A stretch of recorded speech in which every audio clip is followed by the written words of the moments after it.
extra. Hi guys, and welcome back to my channel. I am Stephanie. If you're new here, then go ahead and click that subscribe button so you don't miss any more videos. Today, I am going to be sharing with you some books that I got for Rhea. I really wanted to talk about this website. I'm not sponsored by them. I found it, I think I found it through Pinterest, but it's called thriftbooks.com. And you can find all different kinds of books on there. It's kind of like a hub for used books, new books. I mean, it's just like a mecca store of books, and you can go on there, you can select what condition you're looking for, if it's available in the condition that you're looking for. I mean, you can get them for dirt cheap. And I got this big old stack of books for Rhea. Now, a bunch of these are for when she gets older, but I found all of these looking for some of my old childhood books that I loved whenever I was a kid, and I really wanted to find them and get them so that Rhea would have them growing up as well. And I just kind of wanted to do a haul showing you guys which ones they were. Some of them you guys might remember if you grew up, if you were a kid in the 90s, then you probably recognize some of these books. Now this one is a much older book.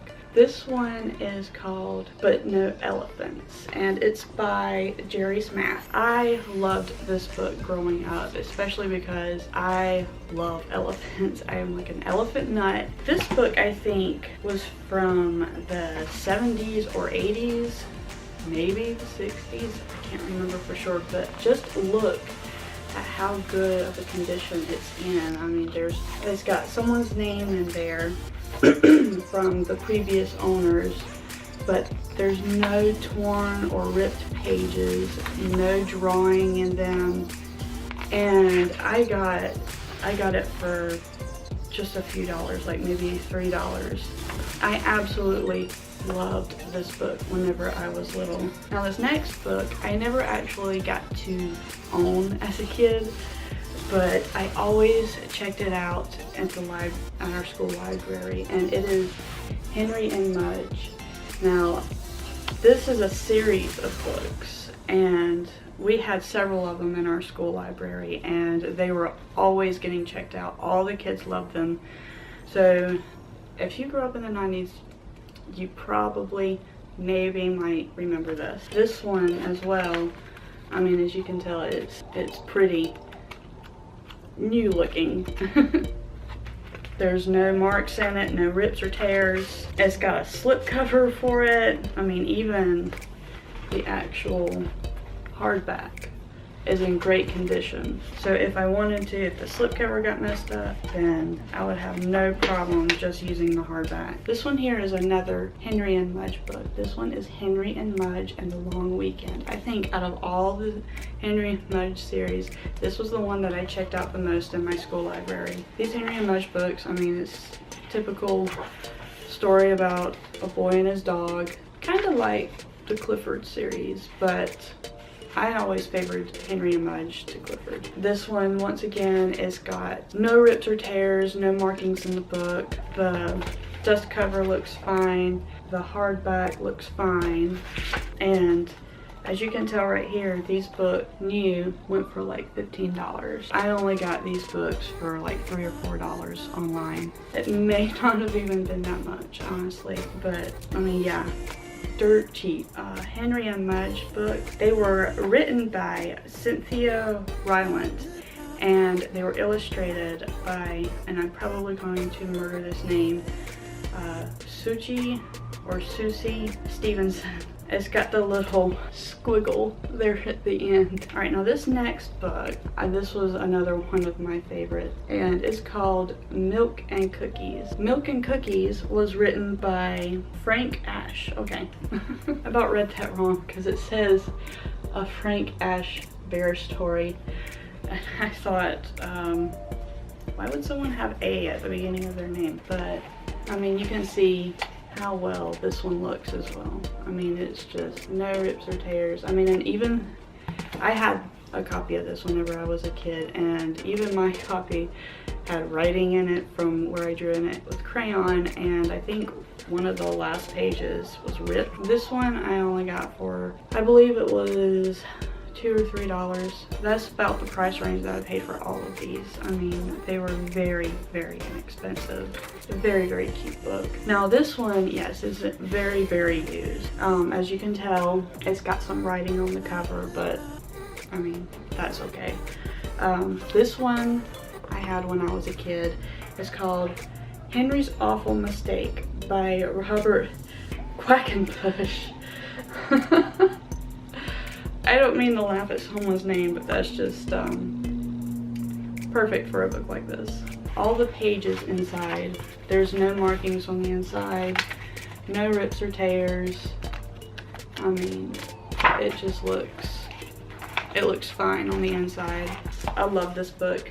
It was one of my favorites. This is The Story About Ping by Marjorie Flack and Kurt Weiss. Or Weiss, like I say, I butcher names. This one, I'm not sure, but it's got like kind of a postage stamp on the back that was ripped off at one point. Other than that, this one is fine. There's a little crease right there, but that's it. And I only paid a couple bucks for this one. I love ducks, hate geese, terrified of geese. Okay, now this one I got as a board book because I wanted to go ahead and start reading this one to Rhea, because this one was one of my favorites. It's called Dazzled, the Dinosaur. It's by the same people that made the Marcus Pfister. Yeah, he also did the Rainbow book, or Rainbow Fish book, which I'll show you guys in a minute. But this one, I mean, of course, it's a board book, so it's not gonna have any, well, board books are not indestructible. I mean, I loved this book. I always favored this one more than I did the Rainbow Fish whenever I was a kid in school, just because I loved dinosaurs. I know the Rainbow Fish was always getting checked out, and I found this one in my school library, and I fell in love with it because I was so into dinosaurs when I was a kid. And the Rainbow Fish, of course, I mean, this book is probably, I mean, it is pretty much a household name by now. I mean, I know it blew up in the 90s. There was Rainbow Fish crap everywhere. Any bookstore you went into had Rainbow Fish beanies, Rainbow Fish coloring books, Rainbow Fish this, Rainbow Fish that, Rainbow Fish everything. And it is blown up into like a whole big series now. I mean, as you can tell, there's no writing or anything in it. And it looks fantastic on the inside. Now there are some wear and tear along the edges, but both this one and Dazzle the Dinosaur I only paid like maybe $3 or $4 for, and that was it. Now this one, you might be a little bit surprised. This was one of my favorite books when I was a kid, and even with me being a prissy little girl, yes, it was one of my favorites. It is called Mike Mulligan and His Steam Shovel. I don't know if you can see from the glare in the window, but it is by Virginia Lee Burton, and it's, I mean, the dust cover is pretty rough. I think it was library owned. In fact, yes, it does say Hennepin County Library, Minnesota. So yes, this one was owned by a library. But I checked underneath the dust cover. I don't know if you can see or not, but the original cover looks fantabulous. If I haven't decided if I'm going to take the dust cover off yet. I may, whenever she gets older, and well, whenever Rhea gets older and she learns how to handle books better, I may go ahead and take the dust cover off. But until then, I think I'm going to leave it on. But the inside of it looks great. I loved this book whenever I was a kid. Not sure why, but I mean, you know, me being a girly girl, you wouldn't think that I would like something that's dealing with heavy machinery, but yes, I loved that book whenever I was a kid. Now this one, I don't know if any of you 90s kids will remember it, but I know I do, and it was really big in my school. and it was constantly checked out of our school library, and I never had the chance to get it. It's called Stella Luna, and it's by Janelle Cannon. But the only thing that I have found wrong with it is there's like a little indentation right there in the cover, but other than that, nothing wrong with it.